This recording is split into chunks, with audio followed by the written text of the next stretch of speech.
Hello friends, नमस्कार। कैसे हैं आप लोग? मैं ऐसा करता हूँ, उम्मीद करता हूँ सब लोग स्वस्थ होंगे, मस्त होंगे।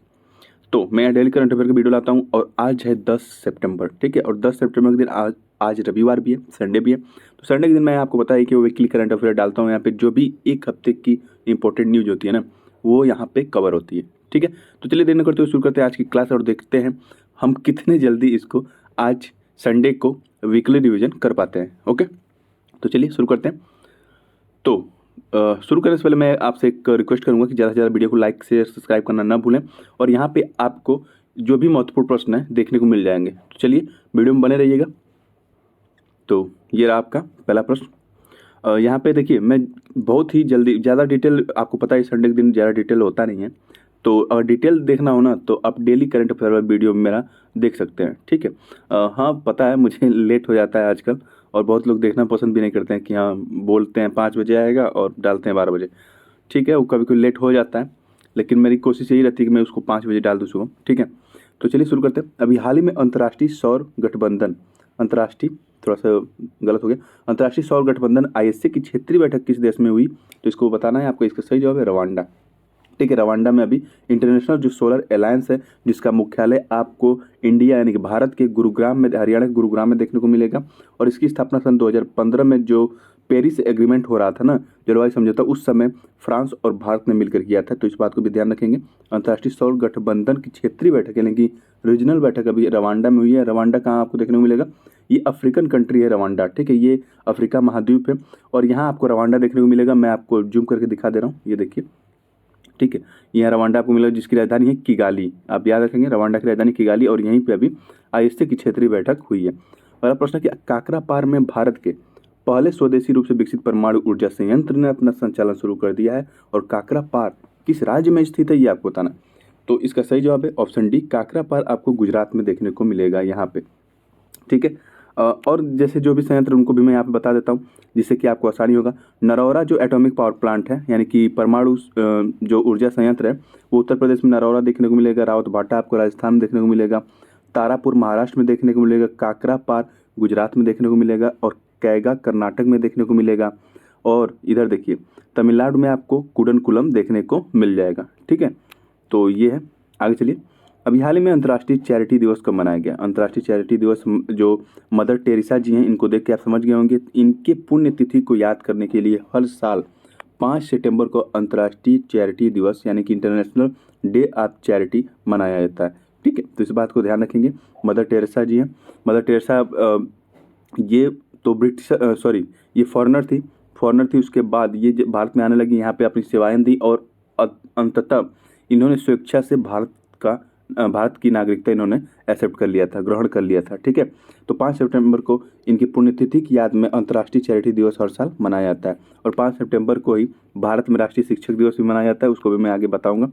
अभी हाल ही में किस राज्य के मुख्यमंत्री ने दिव्यांग बच्चों को, ठीक है, जो अपाहिज बच्चे होते हैं, ठीक है, तो दिव्यांग बच्चों को सशक्त करने के लिए, उनके मनोबल को बढ़ाने के लिए एक योजना, सबल योजना पेश की गई है। तो 21 राज्य सरकार द्वारा की गई है, क्योंकि सही जवाब है हिमाचल प्रदेश द्वारा, ठीक है। यहाँ देखने को मिल जाएगा आपको हिमाचल प्रदेश की लोकेशन, यहाँ पे आपको देखने को मिल जाएगा। इसके नॉर्थ में लद्दाख है, साउथ में देखेंगे तो यहाँ पे उत्तराखंड है, और इधर वेस्ट की तरफ देखेंगे तो यहाँ पे हरियाणा, और नॉर्थ वेस्ट की तरफ देखेंगे तो जम्मू कश्मीर लगते हुए नजर आएगा, ठीक है। तो चलिए आगे चलते हैं। तो 43 नंबर का आसियान शिखर सम्मेलन अभी कहाँ आयोजित किया जा रहा है, ये आपको बताना है। तो आसियान शिखर सम्मेलन आपको पता है इंडोनेशिया की राजधानी जकार्ता में इस बार इसका आयोजन किया गया है। 43 नंबर का आसियान शिखर सम्मेलन, ठीक है। वहीं पे जकार्ता में ही पूर्वी एशिया शिखर सम्मेलन भी हुआ। जकार्ता में ही भारत आसियान शिखर सम्मेलन भी हुआ। इस बात को भी ध्यान रखेंगे, ठीक है। इंडोनेशिया के जकार्ता में आपको पता है भी होगा कि जकार्ता जो इंडोनेशिया की राजधानी है, वो ऐसा उम्मीद लगाया जाता है कि 2050 तक क्या होगा, ये पानी में इसके कुछ हिस्से डूब जाएंगे, जिसके कारण अभी इंडोनेशिया क्या कर रहा है, अपनी राजधानी, ठीक है, जकार्ता से हटा के जकार्ता से हटा के ये अपनी राजधानी बोर्नियो आइलैंड पे ले जाने वाले हैं, ठीक है। और ये आसियान कंट्री, ठीक है, आसियान कंट्री, आसियान में आपको पता है 10 मेंबर देश हैं यानी सदस्य देश हैं, जिसमें से म्यांमार हो गया, लाओस हो गया, थाईलैंड हो गया, वियतनाम हो गया, Cambodia, Brunei, Malaysia, Singapore, Indonesia, Philippines, ठीक है। ये लोग 10 कंट्री हैं जो आसियान मिलकर बनाते हैं, ओके। और ये वाला पार्ट, ये पूरा विश्व का मैप है, और ये अपना सुंदर भारत है, ये वाला पार्ट है आसियान का पार्ट विश्व में, ठीक है। आगे चलिए। डुरंड कप 2023 का टाइटल किस टीम ने जीता है, ये आपको बताना है। तो डुरंड कप 2023 का टाइटल जो है मोहन बगान सुपर जायंट्स ने जीता है। ठीक है, मोहन बगान सुपर जायंट्स ने जीता है, इस बात को थोड़ा सा आप ध्यान रखेंगे।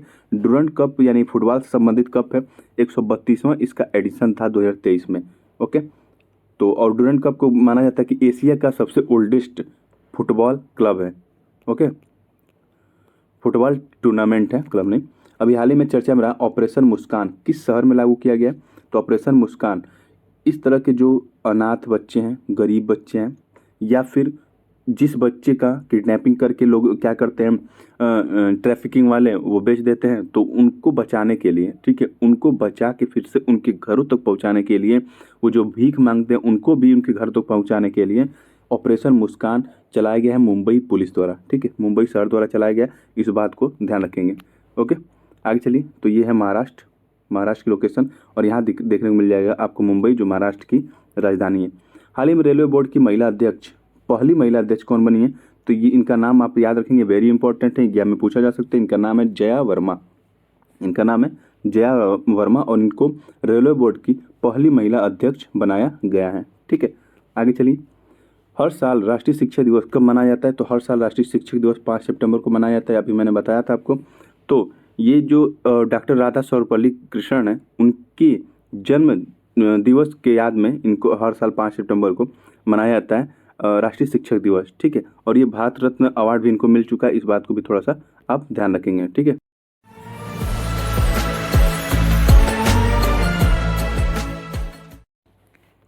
तो चलिए अगले प्रश्न की तरफ चलते हैं।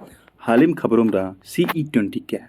ठीक है, CE20 अगर आपसे पूछ देता है भैया क्या है CE20 बताइए, तभी एक नंबर आपको मिलेगा, तो आप भी बताएंगे, हाँ क्यों नहीं बताएंगे। लीजिए, CE20 क्रायोजेनिक इंजन है जो भारत ने डेवलप किया था। ठीक है, भारत का इसरो ने डेवलप किया था क्रायोजेनिक इंजन, स्वदेशी रूप से इसको डेवलप किया गया था, और ये बहुत ही इम्पोर्टेंट स्टेज में होता है जब रॉकेट को, ठीक है, रॉकेट को पृथ्वी के कक्षा से बाहर निकालना होता है ना, तो इसी क्रायोजेनिक इंजन का इस्तेमाल किया जाता है। ठीक है, इसमें ये जैसे कि ये कम समय में ज़्यादा थ्रस्ट देता है रॉकेट को, कम समय में ज़्यादा थ्रस्ट देता है रॉकेट को, जिससे कि ये गति इसकी ज़्यादा हो जाती है। ओके, तो क्रायोजेनिक इंजन को आप याद रखेंगे, और इसको डेवलप किया था इसरो का एक डिपार्टमेंट है जिसका नाम है IPRC। ठीक है, IPRC। और पूछे कि इसरो के हेड कौन है, तो S सोमनाथ हैं इसरो के हेड, इस बात को भी ध्यान रखेंगे। इसरो के ऊपर होता है अंतरिक्ष, उसके ऊपर होता है डिपार्टमेंट ऑफ स्पेस, इसके ऊपर होता है स्पेस कमीशन, और सबसे ऊपर होते हैं प्राइम मिनिस्टर। ठीक है, स्पेस से संबंधित जो भी मामले हैं प्राइम मिनिस्टर हेड करते हैं। और आपको पता है कॉन्ग्रेचुलेट करने के लिए प्राइम मिनिस्टर उस समय अवेलेबल थे स्क्रीन पे जब चंद्रयान 3 लैंड कर रहा था। ठीक है, तो आप इस बात को ध्यान रखेंगे। आगे चलिए अगले प्रश्न की तरफ। एक बात और मैं यहाँ पे बताना चाहूँगा आपको, जो ये CE20 है ना, न्यूज में इसलिए आया था क्योंकि आपको पता है कि अब गगनयान मिशन भारत लॉन्च करने वाला है। इससे पहले ये न्यूज में आया था जब चंद्रयान 3 लॉन्च होने वाला था, उससे पहले इसका टेस्ट किया गया था, तो सफलतापूर्वक इसका टेस्ट हो गया था। अब गगनयान मिशन यहाँ पे चर्चा में है, तो अब इसको फिर से टेस्ट किया जाना है, यानी कि गगनयान मिशन को अंजाम देने के लिए इसरो आगे बढ़ रहा है। ठीक है, आगे चले। तो अगला प्रश्न नहीं है, लेकिन ये न्यूज़ के तौर पर मैं कवर कर देता हूँ। अगर आपसे पूछे अगर कि विश्व धरोहर स्थलों की जो संख्या है वो पृथ्वी के कितने % हिस्से पे निवास करती है, तो आप बताएंगे 1% हिस्से पे। क्यों? क्योंकि अगर मान लें पृथ्वी का हिस्सा, पृथ्वी का जो सतही हिस्सा है वो 100% है, तो पृथ्वी का अगर सतही हिस्सा अगर 100% है, तो उसमें से 1% हिस्से में जो विश्व धरोहर स्थल है वो लोग यहाँ पे रहते हैं। ठीक है, विश्व धरोहर स्थल है वो यहाँ पे रहते हैं 1% हिस्से में। और ऐसा कौन बोला? यूनेस्को बोला और IUCN बोला। जब ये बोलेंगे तो आप सुनेंगे, ठीक है, मैं बोलूँगा तो नहीं सुनेंगे। चलिए आगे चलते हैं अगले प्रश्न की तरफ। तो एक आरोग्य मैत्री क्यूब करके एक चर्चा में आया था, ठीक है, शब्द आरोग्य मैत्री क्यूब। अब कहेंगे सर आरोग्य मैत्री क्यूब तो सुना था, लेकिन है होता क्या? होता है ये, देखिए, वर्ल्ड का यानी कि विश्व का पहला इस तरह से काम किया जाने वाला भारत का ये पहला इस तरह से मोमेंट है, क्योंकि ये विश्व का पहला एक पोर्टेबल हॉस्पिटल। पोर्टेबल हॉस्पिटल का मतलब क्या है? ये हॉस्पिटल है यहाँ से ना, इसको उठा के अगर आप यहाँ रख दिए तो ये हो गया पोर्टेबल हॉस्पिटल। ठीक है, ये हो गया पोर्टेबल हॉस्पिटल। तो आप कहेंगे सर जी कैसे बिल्डिंग नहीं, बिल्डिंग नहीं बनेगी, ये क्यूब टाइप के होंगे। जैसे कि एक बड़ा स्ट्रक्चर होगा, कंटेनर टाइप का स्ट्रक्चर होगा, उसको क्या करेंगे भारत, ठीक है, भारत में अगर कहीं भी आपदा आती है, किसी भी कोने में भारत की आपदा आती है, तो इस पोर्टेबल हॉस्पिटल को आप वहाँ पे पहुँचा सकते हैं, अगर वहाँ पे हॉस्पिटल की सुविधा नहीं है तो। ठीक है। तो इस पोर्टेबल हॉस्पिटल पहुंचा सकते हैं और एक बार में कम से कम 200 लोगों का इलाज वहाँ पे कर सकते हैं। सिर्फ भारत में ही नहीं, भारत के पड़ोसी देश अगर किसी खतरे में, वहाँ पे आपदा आ गई, ठीक है, कोई भी आपदा आ गई, प्राकृतिक आपदा आ गई, मानवकृत आपदा आ गई, तो अगर वहाँ पे हॉस्पिटल चाहिए उनको, ठीक है, तो भारत क्या कर सकता है, आरोग्य मैत्री क्यूब को वहाँ पे भेज सकता है, ठीक है, जो विश्व का पहला पोर्टेबल हॉस्पिटल है, इसको भेज सकता है भारत। तो इस बात को थोड़ा सा ध्यान रखेंगे। आरोग्य मैत्री क्यूब में मैं बता दूं आपको कि इसमें ऑपरेशन थिएटर भी होगा, एक्सरे की सुविधा भी होगी, यहाँ पे मेडिसिन भी आपको दी जाएंगी, जो भी इम्पोर्टेंट, जैसे कह सकते हैं जो हॉस्पिटल में जो भी इम्पोर्टेंट इंफ्रास्ट्रक्चर होगा, सब इसमें आपको मिलेगा आरोग्य मैत्री क्यूब में। ठीक है, आगे चलिए। मत्स्य एवं पशुपालन डेयरी मंत्रालय द्वारा संचालित प्रधानमंत्री मत्स्य संपदा योजना। देखिए, आपसे पूछ सकता है कि प्रधानमंत्री मत्स्य संपदा योजना किस मंत्रालय द्वारा संचालित की जाती है, तो पशुपालन डेयरी मंत्रालय द्वारा संचालित की जाती है। तो ये पूछा जा रहा है कि इस योजना के तहत कब तक मछली उत्पादन को, यानी फिश प्रोडक्शन को 22 मिलियन मीट्रिक टन तक पहुंचाना है, तो इसका सही जवाब है 2024-25 तक। ऐसे भी पूछ सकते हैं कि 2024-25 तक मछली उत्पादन को कितने मिलियन मीट्रिक टन पहुंचाना है, तो 22 मिलियन मीट्रिक टन तक पहुंचाना है। ठीक है, आगे चलिए। चलिए, अगर पूछ दिया आपसे कि भारत का सबसे बड़ा कन्वेंशन सेंटर कहाँ पे स्थापित किया गया था, जिस उसका नाम क्या है, ये भी पूछ सकते हैं, तो भारत मंडपम उसका नाम में याद रखेंगे। कहाँ पे स्थापित किया गया, तो ये भी बता सकते हैं आपकी न्यू दिल्ली में उसको स्थापित किया गया था। और वहीं वहीं पे इस बार G20 के सभी लोग वहाँ पे इकट्ठा हुए हैं और G20 की अध्यक्षता इस बार भारत कर रहा है, आपको पता है। जल जीवन मिशन न केवल पानी, JJM का नाम आप सुने हैं, जल जीवन मिशन, इसके तहत क्या किया जाता है, हर घर को नल से जोड़ा जाएगा। इस समय अगर आप गांव गए होंगे तो देखे होंगे कि आपके गांव की जो सड़क है, खड़िंजा है, जो भी है, उसको खोद के उसमें पाइप डाल दिए हैं, सब हैं, वो पाइप डाल दिए हैं, तो वही है जल जीवन मिशन। ठीक है, तो जल जीवन मिशन के बारे में मैं बता रहा हूँ आपको कि जल जीवन मिशन में इसका उद्देश्य क्या है, केवल पानी उपलब्ध कराने में विश्वास नहीं रखता है, बल्कि जल जीवन मिशन इसमें भी विश्वास रखता है कि कि आपको गुणवत्तापूर्ण पानी मिले, ठीक है, स्वच्छ पानी मिले। ये नहीं कि हम बोल दिए कि आप सबके घर में नल पहुंचाएंगे तो गंदा पानी भिजवाने लगे, नहीं, गुणवत्तापूर्ण पानी होना चाहिए, स्वच्छ पानी होना चाहिए। ठीक है, इस मिशन का ये भी उद्देश्य है। तो आपको बताना कि JJM यानी कि जल जीवन मिशन कब शुरू किया गया था, तो 2019 में इसको शुरू किया गया था। आगे चले। भारत 48 नंबर का टोरंटो अंतर्राष्ट्रीय फिल्म महोत्सव में भाग लेगा और देश की सृजनात्मक, यानी कि हम भी फिल्म बना सकते हैं, अच्छी फिल्म बना सकते हैं, विश्व लेवल की फिल्म बना सकते हैं, तो उसको प्रदर्शित करेगा, सृजनात्मक शक्ति को प्रदर्शित करेगा भारत। तो आपसे पूछा जा रहा है टोरंटो किस देश में स्थित है।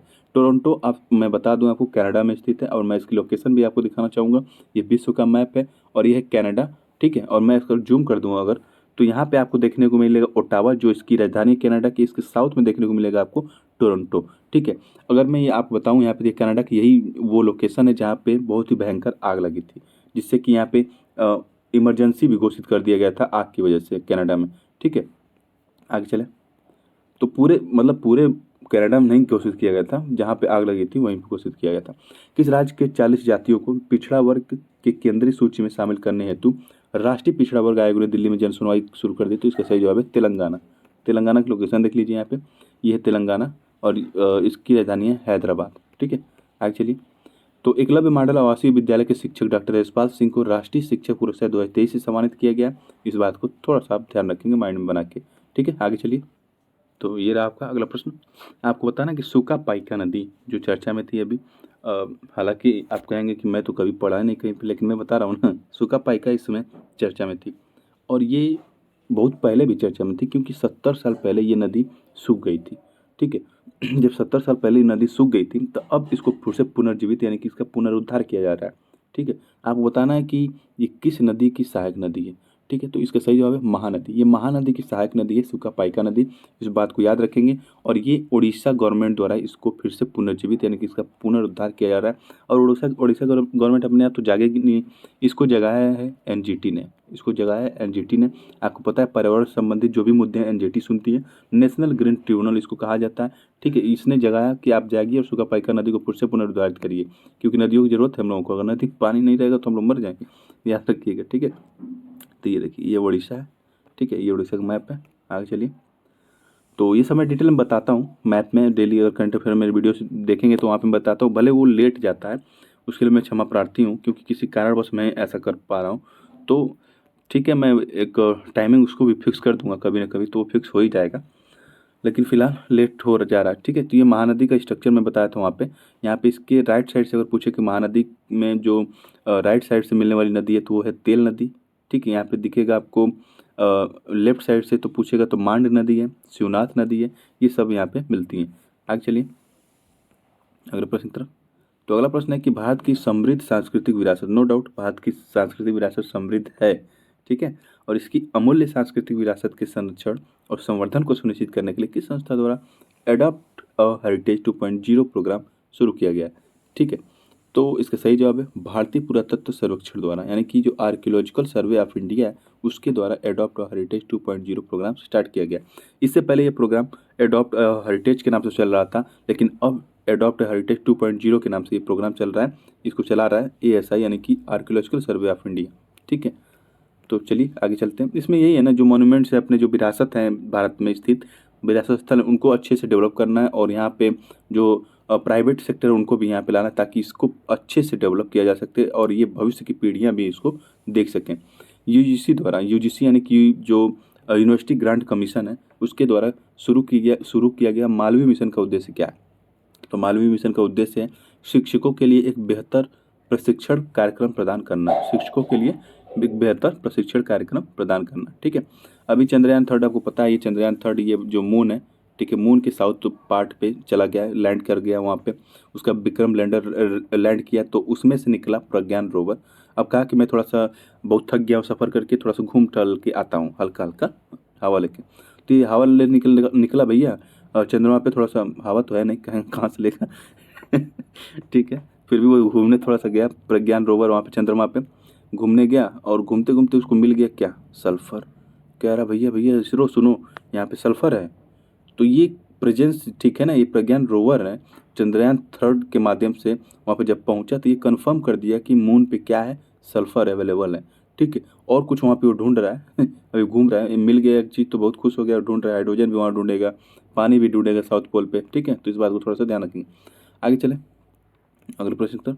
तो अभी हाल ही में 20वें आसियान भारत शिखर सम्मेलन का आयोजन कहाँ किया जा रहा है, ये आपको पता है।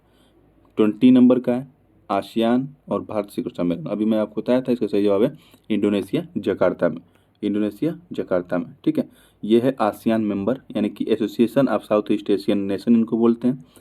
और ये वाला जो पार्ट है ना, विश्व लेवल पे अगर मैप देखेंगे तो ये वाला पार्ट ही ये है। ठीक है, इसमें 10 मेंबर हैं आसियान में, इस बात को थोड़ा सा ध्यान रखेंगे। आगे चलिए, अभी हाल ही में 18वें पूर्वी एशिया शिखर सम्मेलन, देखिए आसियान का शिखर सम्मेलन, पूर्वी एशिया का शिखर सम्मेलन, भारत और आसियान का शिखर सम्मेलन एक ही जगह इस बार हुआ है और वो इंडोनेशिया के जकार्ता में। ठीक है, इंडोनेशिया के जकार्ता में, और ये है इंडोनेशिया का मैप, आप यहाँ पे देख सकते हैं। ठीक है, ये इंडोनेशिया का मैप है और आपको पता है कि ये है जावा सी। ओके, जावा सी है, इधर बांडा सी दिखेगा आपको, इधर आराफूरा सी दिखेगा और यहाँ दिखेगा आपको छोटा सा ईस्ट तिमोर। ये संभावना लगाया जा रहा है ना कि ये जो ईस्ट तिमोर है ये आसियान का मेंबर बन सकता है, 11वां मेंबर बन सकता है। ठीक है, इस बात को ध्यान रखेंगे। और ये भी असल उम्मीद की जा रही है कि 2050 तक ये जो इंडोनेशिया की राजधानी जकार्ता है ये डूब जाएगी, पूरी तरह से नहीं लेकिन इसके कुछ पार्ट डूब जाएंगे, जिसके कारण इंडोनेशिया अपनी राजधानी को बोर्नियो आइलैंड पे शिफ्ट करने वाला है। ठीक है, इस बात को भी थोड़ा सा आप दिमाग में बना के रखेंगे। आगे चलिए, तो पूर्वी एशिया शिखर सम्मेलन भी यहीं पे हुआ है, आपको मैं बताया था। चलिए आगे, ये पहली बार है, देखिए पूर्वी एशिया शिखर सम्मेलन में एक मैं बात आपको याद दिलाना चाहूँगा, ये 10 मेंबर तो पूर्वी एशिया शिखर सम्मेलन में हैं, साथ ही साथ इसमें ऑस्ट्रेलिया देखने को मिलेगा, न्यूजीलैंड देखने को मिलेगा, भारत देखने को मिलेगा, चीन देखने को मिलेगा, रसिया देखने को मिलेगा और इधर आपको देखने मिलेगा यूनाइटेड स्टेट्स ऑफ अमेरिका। ठीक है, और ये जापान और साउथ कोरिया भी इसमें शामिल है, इस बात को थोड़ा सा ध्यान रखेंगे। ठीक है, तो इसमें से हो सकता है एग्जाम में अगर आपसे पूछे कि पूर्वी एशिया शिखर सम्मेलन में के मतलब कौन सा देश शामिल नहीं है, तो आप याद रखेंगे। देखिए शामिल हैं ऑस्ट्रेलिया, चीन, जापान, भारत, न्यूजीलैंड, कोरिया गणराज्य और रूस और संयुक्त राज्य अमेरिका। इसके अलावा कोई भी देश वहाँ पे दे देगा तो वो शामिल नहीं होगा। आगे चलिए, यह पहली बार है जब कोई भारतीय इंटरनेशनल स्पोर्ट फेडरेशन की सदस्यता समिति का हिस्सा बना है। तो इनका नाम क्या है, इनका नाम है लोकेश सूजी। नाम क्या है, लोकेश सूजी। हाल ही में देश के पहले सोलर सिटी के रूप में किस शहर का उद्घाटन किया गया, तो इसका सही जवाब है सांची। सांची यानी कि मध्य प्रदेश में पड़ता है और मध्य प्रदेश की लोकेशन ये है सांची। ठीक है, हर साल अंतर्राष्ट्रीय पुलिस सहयोग दिवस 2023 कब मनाया जाता है? तो हर साल अंतर्राष्ट्रीय पुलिस सहयोग दिवस 2023 7 सितंबर को मनाया जाता है। कितने से कितने तारीख तक शिक्षा मंत्रालय द्वारा साक्षरता सप्ताह मनाया जा रहा है? तो 1 से लेकर 8 सितंबर के बीच शिक्षा मंत्रालय द्वारा साक्षरता सप्ताह मनाया जा रहा है। तो हाल ही में चर्चा में रही रायगदा साल किस राज्य से संबंधित है? तो हाल ही में चर्चा में रही रायगदा साल उड़ीसा से संबंधित है। और यहाँ पे रायगदा साल को क्या किया गया? इस बार जीआई टैग दिया गया। रायगदा साल यानी कि वही स्टॉल की बात हो रही है जो लोग ओढ़ते हैं, ठीक है। तो इसे जीआई टैग दिया गया है उड़ीसा की तरफ से। जियोग्राफिकल जीआई टैग को हिंदी में कहते हैं भौगोलिक संकेतक। और ये जो तमिलनाडु में स्थित रजिस्ट्रेशन ऑफिस है चेन्नई में, वहाँ पे दिया जाता है। और उड़ीसा के कुछ और जीआई टैग बात करें तो ये आपको लिस्ट यहाँ पे देख लीजिए, क्योंकि मैं डेली करंट अफेयर में इसको डिटेल में यहाँ पे बताया था। ओके, ये उड़ीसा का मैप और ये लिस्ट जीआई टैग का उड़ीसा का। चलिए आगे चलते हैं अगले प्रश्न की तरफ। अगला प्रश्न है, अभी हाल ही में विश्व नारियल दिवस कब मनाया गया? तो विश्व नारियल दिवस हर साल 2 सितंबर को मनाया जाता है, विश्व नारियल दिवस। अभी हाल ही में अनुष्का शर्मा को किसका ब्रांड एम्बेसडर बनाया गया? तो फैशन जो ब्रांड डब्ल्यू करके वुमेन होता है, डब्ल्यू का मतलब यहाँ पे, ठीक है, वुमेन होता है। और ये प्राचीन काल के जो परिधान होते हैं ना भारत के, उस पे ये बेस्ड होता है, उसी को मॉडर्न तरीके से दिखाने की यहाँ पे कोशिश की जाती है। तो उस फैशन ब्रांड का नाम है डब्ल्यू, ठीक है। तो इसके ब्रांड एम्बेसडर बनाया गया अनुष्का शर्मा को इस बार, ठीक है। आगे चले। एक और यहाँ पे न्यूज के तौर पे मैं बताऊंगा, हिंदू सक्सेशन एक्ट इस बार चर्चा में था। तो हिंदू सक्सेशन एक्ट यानी कि उत्तराधिकार से संबंधित जो भी हिंदू रिलेटेड कानून है वो चर्चा में था। तो अभी हाल ही में सर्वोच्च न्यायालय ने ये फैसला सुनाया है कि शून्य अथवा अमान्य विवाह, यानी कि मान लीजिए शून्य विवाह उसे कहते हैं जब कोई शादी होती है, ठीक है, शादी हुआ और उनके बीच तलाक हो गया, यानी कि वो शादी टूट गई पूरी तरह से, तो उसे हम कहते हैं शून्य विवाह, ठीक है। और अमान्य विवाह उसे कहा जाता है जो मतलब लीगलाइज था ही नहीं, मतलब वो लीगल था ही नहीं विवाह, ठीक है। तो इस तरह के विवाह होते हैं और उसके बाद मतलब लेडीज, मतलब जो महिला होती है उसको बच्चा होता है, ठीक है। तो क्या उसको संपत्ति में अधिकार दिया जाएगा कि नहीं दिया जाएगा? तो सुप्रीम कोर्ट ने कहा कि दिया जाएगा, बिल्कुल दिया जाएगा।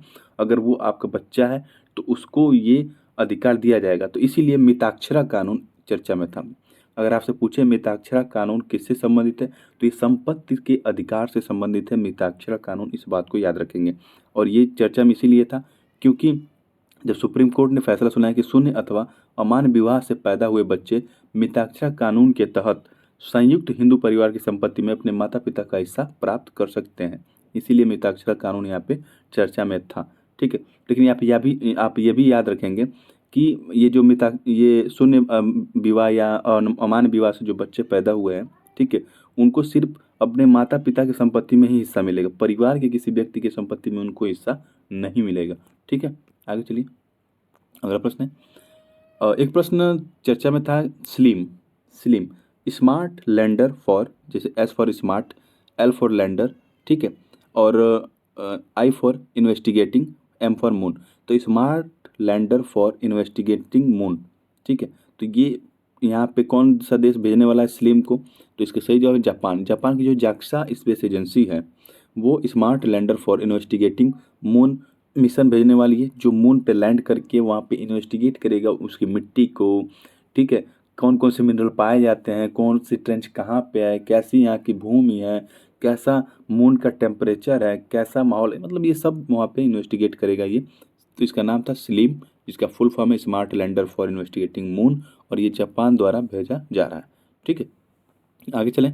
तो एक और मिशन भेजा जा रहा है जापान द्वारा, ठीक है, इसका सही जवाब भी जापान है। एक और मिशन भेजा जा रहा है जिसका नाम है एक्स रिज्म, ठीक है, उसका नाम स्लिम था, इसका नाम है एक्स रिज्म, जिसका फुल फॉर्म है X ray imaging and spectroscopy mission, ठीक है। तो ये मतलब पूरा मून को क्या करेगा ना, ये कैप्चर करेगा, फोटो उसका लेगा, और एक्सरे जो रेज यानी किरण होती है उनके माध्यम से उसकी ढलान, ऊंचाई, उसके अंदर मून के अंदर क्या पाया जाता है क्या नहीं पाया जाता है, ये सब भी उसे ये पता लगाएंगे जापान वाले, ठीक है। सब प्रेरित हो गए, जब से चंद्रयान 3 सफल हुआ है साउथ पोल पे जाके, सब प्रेरित हो गए। तो जापान ने भी एक्सरिम और यहाँ पे आपको स्लिम मिशन, दोनों मिशन जापान द्वारा भेजा जा रहा है जाक्सा एजेंसी द्वारा। आगे चलें। तो ये बताना है कि आर्टेमिस मिशन किस स्पेस एजेंसी द्वारा चलाया जा रहा है? तो आर्टेमिस मिशन जो है ना, ये चलाया जा रहा है नासा द्वारा चलाया जा रहा है आर्टेमिस मिशन, इस बात को थोड़ा सा ध्यान रखेंगे। आगे चलिए। अभी हाल ही में चर्चा में रही चेरियाल स्क्रॉल पेंटिंग।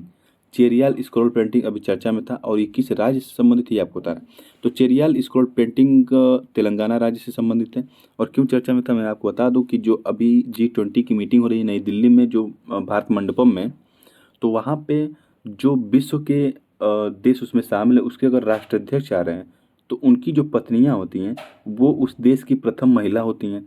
तो वो जब यहाँ पे आएंगी ना इस सम्मेलन में, तो उनको चेरियाल पेंटिंग दिया जाएगा। ठीक है, उसके साथ ही एक स्टॉल दिया जाएगा, यानी कि एक शॉल दिया जाएगा उनको। ठीक है, एक स्टॉल दिया जाएगा और कुछ और उनको इनाम या फिर सम्मान पत्र दिया जाएगा जिससे कि उनको सम्मान महसूस हो। तो उसी में दिया जा रहा है scroll, Cheriyal scroll painting stall, और कुछ दिया जा रहा है उनको साथ ही साथ में उनको सम्मानित करने के लिए।